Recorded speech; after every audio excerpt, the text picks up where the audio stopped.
وجود خرموره در گروه خر رو دارید الان مشاهده میکنید که بعد کلیپ بعد از در آوردنش هم میذاریم برای اون ابلهانی که میگن خرموره وجود نداره.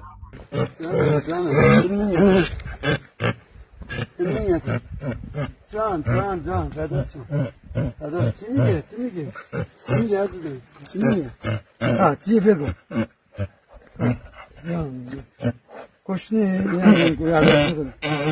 چی میگه؟ آها فهمیدم چی میگه. میگه به من زن بگی. میگه به من زن بگی. چش میرم. الان میرم یه زن پیدا میکنم به تو. آره برم روستا بگردم ببینم یه دونه جان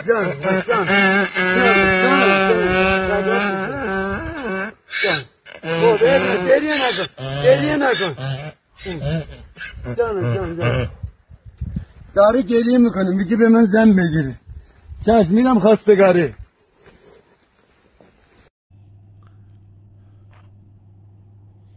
همینجوریه استاد. نباشی ما یه دونه خر داریم، ارزم به حضورتون فکر کنم خرمول است، اندازه تخم مرغ اینه چیزی که دارین میبینین. سلام آقای دادیان. این همون خری بود که گفتم اینجاش اینجوریه.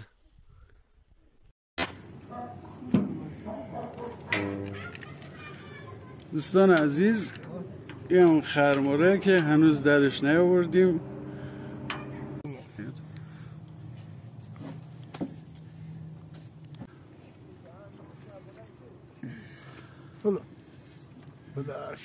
بدر شد بیا ببین.